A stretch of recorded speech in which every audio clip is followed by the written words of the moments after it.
Bonsoir tout le monde, j'espère que vous allez bien. Moi je suis pas bien parce que j'aimerais vous parler d'un paradoxe qui m'a toujours interpellé. J'en ai déjà parlé la dernière fois lorsque nous avons parlé, lorsque nous avons évoqué, nous avons consacré toute une émission à Enrico Macias et à son vœu, son souhait éternel de retourner dans son pays natal qui est l'Algérie. Ces derniers temps, d'autres personnalités françaises, et pas des moindres, des personnalités célèbres, etc., qui sont riches, qui ont de l'argent, qui ont de l'influence, qui ne manquent de rien, ont parlé encore une fois de l'Algérie de leur enfance. Ce sont des Français qui sont nés en Algérie, qui sont partis très tôt après l'indépendance du pays, qui ont fait toute leur vie en France, mais qui n'ont jamais oublié l'Algérie, qui n'ont jamais oublié la beauté de l'Algérie, et qui continuent de rêver de l'Algérie, de rêver de revenir en Algérie. Et je me dis, comment ces personnes restent attachées à l'Algérie, à une certaine Algérie, certes, qui n'existe plus. L'Algérie d'avant l'indépendance, l'Algérie des premières années de l'indépendance n'a rien à voir avec l'Algérie d'aujourd'hui, on est tous d'accord. Mais ces personnes-là ont un amour sincère. Ils veulent revenir en Algérie. Certains veulent même s'installer, travailler, faire des choses en Algérie. Et en parallèle, nous avons des jeunes Algériens, où là, beaucoup d'Algériens, pas plus jeunes, adultes même, qui ne quittent le pays depuis plus de 30 ans, qui le fuient massivement, et le nombre de personnes qui veulent quitter l'Algérie ne cesse de battre des records. Nous avons des ingénieurs, des scientifiques qui fuient l'Algérie, des haragas qui fuient l'Algérie, des médecins qui fuient l'Algérie, des journalistes et opposants qui sont contraints à l'exil, des dirigeants qui répriment et qui font fuir la matière grise de leur pays, et des jeunes beaucoup moins instruits aussi ne veulent pas rester. Ils rêvent tous de l'Eldorado européen ou là occidental, d'un immigré au Moyen-Orient ou là ailleurs. Et alors qu'en parallèle, nous avons des Français, des personnalités françaises, culturelles, artistiques, notamment, qui ont un certain niveau de vie précis même, mais qui sont encore attachés à l'Algérie, qui pleurent encore l'Algérie. Des Français qui pleurent l'Algérie et des Algériens qui la fuient. Quel incroyable paradoxe. Ça a toujours nourri un petit peu ma réflexion. Comment on est arrivé. L'Algérie, elle a plusieurs facettes. Comment cette Algérie qui fait rêver des gens, des Français, et pas des moindres, des artistes influents, je vais vous donner quelques noms, arrive aussi à refouler et faire fuir ses propres enfants qui sont algériens, qui sont nés aussi dans ce pays-là, comme ces Français, mais qui ne veulent pas, qui n'ont aucun rêve, qui ne rêvent pas de leur pays natal. Je vais vous parler d'abord de Patrick Bruel. Est-ce que vous connaissez Patrick Bruel, un grand chanteur français Ajma, très connu en France, et parmi les chanteurs les plus connus, il a dépassé 60 ans, il fait partie du patrimoine de la chanson française. Il a fait une interview récemment sur une radio française qui s'appelle RTL, très, très connue comme RTL en Europe et en France, d'origine du Luxembourg d'ailleurs ce média, et qui dispose d'une grande filiale en France. Il a dit: j'ai fantasmé ce retour. Il a dédié un morceau à l'Algérie. Il a fait une chanson dans son dernier album, encore une fois. Oui, Patrick Bruel parle de son nom, du pays de son enfant. Très peu d'Algériens et d'Algériens savent que Patrick Bruel, d'ailleurs qui ne s'appelait pas Patrick Bruel, son nom est beaucoup plus algérien que français, est algérien, il est originaire de Tlemcen. Dans son dernier album, il a fait une chanson, Smaha, je reviens. Je reviens, il veut revenir dans son pays. Son dernier album s'appelle Encore une fois. Ce qu'il a dit dans cet entretien à RTL, à la radio RTL, souvent quelques amis algériens me disaient: nous, on n'a pas notre chanson. J'ai dit un jour il y en aura une. Et puis j'ai eu une envie de retourner. J'ai eu très envie de retourner en Algérie. Je ne suis jamais retourné depuis que je suis né. Voilà ce qu'il a dit. Cette envie était très grandissante ces derniers temps. Tellement grandissante qu'à un moment donné, sur une musique que j'avais, j'ai commencé à mettre quelques mots et c'est Je reviens est venu tout de suite. J'ai commencé à raconter l'histoire de ce retour. J'ai fantasmé ce retour avec ma mère. Nous sommes dans l'avion, on arrive à Tlemcen, ma ville natale, et on a marché la main dans la main, tous les deux. Explique-t-il rêveur, et il parle de... Pendant que j'écrivais cette chanson, j'ai reçu un coup de téléphone, comme quoi les autorités algériennes souhaitaient que Patrick Bruel revienne en Algérie, et qui plus est avec sa maman. C'est un signe pour moi. Donc on est en train de préparer ce voyage que j'ai fantasmé, que j'ai imaginé. J'espère le rendre réel dans les semaines qui viennent. Français, juifs, berbères, c'est beau, finit-il par lancer. Français, juifs, berbères, c'est beau. شوفوا الناس تحلم على الجزائر بلاد هذه حنا نهربوا منها الناس راهي تحلم بها، الناس راهي تبكي عليها، وحنا واش درنا فيها هذه البلاد؟ والله دي فوا نقول لكم حاجه، دي فوا نقول لك خليناها لهم.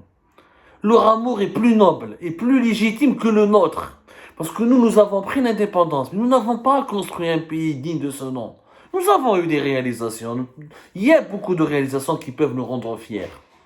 Mais nous n'avons pas été à la hauteur des attentes et des espoirs et du potentiel dont dispose notre pays. Patrick Bruel, c'est un auteur-compositeur très célèbre et interprète en France. Très célèbre. Il est d'origine juive berbère. Son véritable nom, c'est Pierre Benguigui. Il ne s'appelait pas Patrick Bruel, il s'appelle Pierre Benguigui. C'est quand il est venu ici en France dans les années 60, où ils ont changé son prénom. Son véritable nom, c'est Maurice Benguigui. Il est originaire de Tlemcen, il a vécu à Tlemcen, et d'une famille juive de Tlemcen. Et il a changé son prénom, il est devenu Patrick Bruel, parce qu'il devait s'intégrer à sa société française. Benguigui, ça fait trop algérien, trop berbère. Donc il a changé de nom pour pouvoir entamer sa carrière artistique sans être discriminé ou là, tout en... la discrimination, le racisme qui existait à l'époque des années 70, des années 80, ça n'a rien à voir avec l'époque d'aujourd'hui où la France accepte plus ou moins sa diversité. Patrick Bruel, il n'a jamais oublié les souvenirs de l'Algérie. Bon, il a fait une grande carrière dans le théâtre, dans la chanson, etc. Je ne veux pas parler de sa vie, c'est pas la carrière de Patrick Bruel qui m'intéresse au fond de lui, c'est plutôt son envie, cet attachement à l'Algérie, qui est touchant, comme Enrico Macias. Donc, je mets un là, c'est pas un Algérien, juif, sa famille a choisi l'Algérie française. Je mets un il est plus sincère dans son amour vis-à-vis de l'Algérie que nous-mêmes. Wesh درنا حنا في هذه l'Algérie, wesh درنا لها. Lui ou moi, هو Enrico Macias. On va parler d'Alexandre Arcadi qui vient de terminer un film à Alger. Ils ont un attachement profond à l'Algérie. Ils font tout pour que l'Algérie continue d'exister, pour son rayonnement. Ils exportent une autre idée de l'Algérie. Pendant que nous, au moins quand ils chantent, quand ils font des chansons, quand ils font des films, quand ils font des poèmes, ils parlent de la douceur de vie en Algérie, de sa beauté, de sa culture, de sa diversité culturelle. Nous, quand on parle de notre pays, les prisons, terrorisme, la violence, les détournements, la corruption, c'est tout ce qu'on dit sur notre pays. ما درناش حاجه مليحه على بلادنا حنا باسكو عشنا فيها غير لا سوفرونس ولي ديريجون الجيريان عيشونا غير لا سوفرونس et هما ثاني qu'ils ont connu la souffrance de la guerre de libération dont certains ont été victimes. Les juifs d'Algérie ou Jderu, beaucoup de pieds noirs ils sont innocents, ils sont nés pieds noirs, ils sont nés colons, ils n'ont pas choisi de naître colons. Alexandre Arcadi, qui est né à Alger, l'un des cinéastes français les plus connus, grand monsieur du cinéma français. Il a d'ailleurs parmi ses grandes réalisations l'adaptation du livre de Yasmina Khadra. Il faut vraiment le lire, l'adaptation du film Yasmina Khadra. C'était en quelle année arabe? Ce que le jour doit à la nuit, en 2012. Magnifique adaptation. Magnifique. Monsieur Alexandre Arcadi, qui connaît Abdelmajid Tebboune en personne, le journal de dimanche en France, qui est un grand média français, a révélé que M. Arcadi vient de terminer un film en Algérie, dont le tournage s'est déroulé en Algérie, le Petit Blanc de la Casbah. Au moment où une des cinéastes algériens, fuit à l'étranger pour essayer de travailler, d'exister en tant que cinéaste, et ils essaient de se développer en tant qu'artiste, Alexandre Arcadi revient souvent en Algérie, il se bat toujours contre l'administration algérienne, contre les problèmes du pouvoir algérien, contre la censure, contre toutes les difficultés tout ce qu'il peut rencontrer sur son chemin. Comme l'Algérie, c'est le pays des problèmes et des obstacles. Les interventions politiques, la censure, le machakil avec la France, l'ingérence, les problèmes avec les services de sécurité, la population qui conservatrice, le fanatisme religieux, les islamistes, le machakil bizarre. Depuis l'indépendance de Bledna, rien de machakil. Comme par hasard, avant l'indépendance, on a vu une image douce, une image magnifique de l'Algérie, malgré le colonialisme et ses ravages, malgré la discrimination, le racisme. Monsieur Arcadi a réalisé un film, Le Petit Blanc de la Casbah en Algérie, qui raconte d'un pied noir en pleine guerre civile. Il parle de la guerre civile qui a ravagé la décennie noire en Algérie, mais la JIA ou JIA, etc., où les groupes islamistes armés et le peuple algérien qui a essayé de résister à son fanatisme et à cet intégrisme dangereux.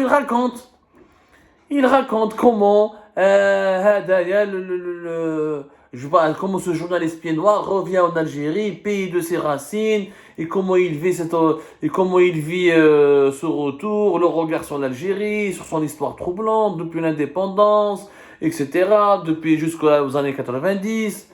Un film exceptionnel qui promet d'être exceptionnel. Comme le film Ce que le jour doit à la nuit, que je vous conseille de regarder après avoir lu le livre, parce que Yasmina Khadra est pour moi un grand auteur. On peut lui reprocher tout ce qu'on veut. Il est une grosse gueule, il est mégalomane, il se la pète, il est pédant, malabalige, zouer. C'est un bon écrivain, c'est un écrivain sensible, touchant, qui fait la gloire de la littérature algérienne à travers l'étranger. Les Arcadie, les Patrick Bruel, les Enrico Macias, il y en a des dizaines et des centaines, pour ne pas dire des milliers. Ces descendants de pieds noirs, de Français d'Algérie, qui continuent de pleurer l'Algérie, de l'aimer et de la chérir et de vouloir la retrouver, d'aider à son développement et à son rayonnement. Pendant que nous, les enfants de l'indépendance du pays, qu'avons-nous fait de ce pays? Rien. À l'exception de quelques réalisations sociales et économiques, sur le plan culturel et politique, rien de glorieux. Nous n'avons pas exploité le potentiel réel de ce pays, nous n'avons pas exploité les qualités réelles de ce pays, ni ce que son histoire nous a transmis, et ça me fait mal. Et je vous invite à faire cette réflexion. Pourquoi nous, les Algériens, on fuit notre pays, on l'a maudit et on essaie de la noircir partout où on va à travers l'étranger, alors que les Français qui ont connu la période d'avant l'indépendance rêvent de retrouver cette Algérie-là et la pleurent. Quel incroyable paradoxe qui doit nourrir notre réflexion et qui doit redéfinir un petit peu le lien que nous avons avec le patriotisme et le nationalisme. Le patriotisme, c'est pas de crier « toutes les vives à l'Algérie ». Le patriotisme, c'est d'aimer sincèrement ce pays-là. Et comme a dit Kennedy, ne demande jamais à ce que ton pays a fait pour toi. Demande-toi, pose-toi toujours la question, qu'est-ce que toi t'as fait pour ton pays? Qu'avons-nous fait, nous, pour notre propre pays? C'est comme ça, tout à l'heure, d'autres éclairages et d'autres analyses.